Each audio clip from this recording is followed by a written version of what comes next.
ஜெயம் கொடுத்த தேவனுக்கு கோடி கோடி ஸ்தோத்திரம்.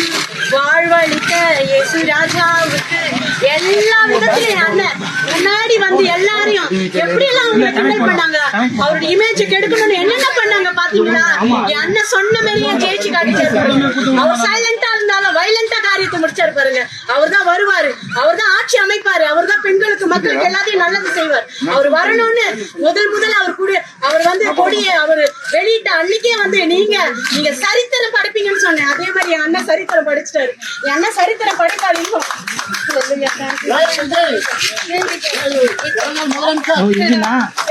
தலைவர் விஜய் அண்ணனுக்கு வாழ்த்துக்கள். நாங்க கடமைப்பட்டிருக்கிறோம், அவங்க எல்லாருக்கும் நாங்க கடமைப்பட்டிருக்கிறோம்.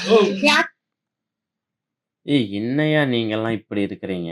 ஆக்சுவலாக இந்த வீடியோ வந்து அவர் ஜெயிச்ச டைமில் போட்டிருப்பாங்க போல். எனக்கு இப்போ தான் ஃபீடில் வந்தது, இன்ஸ்டா ஃபீடில் வந்துச்சு.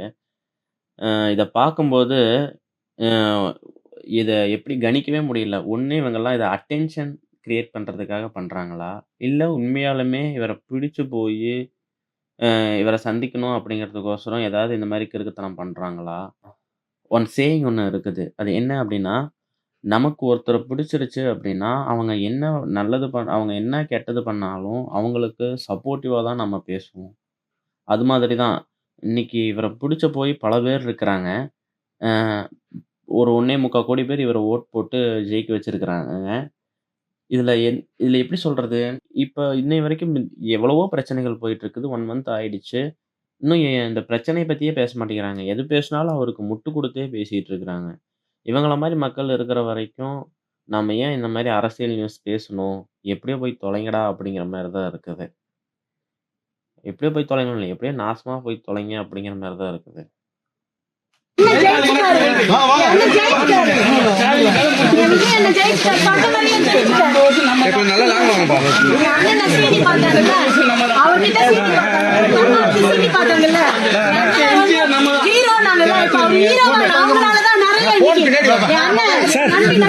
வார்த்தை சொல்றேன், இந்த மக்களுக்கு எல்லாருக்கும் நான் வார்த்தை சொல்றேன். விஜய் அண்ணன் தான் வருவாரு, கூடயே இருக்கிறார், கடவுளை கூடயே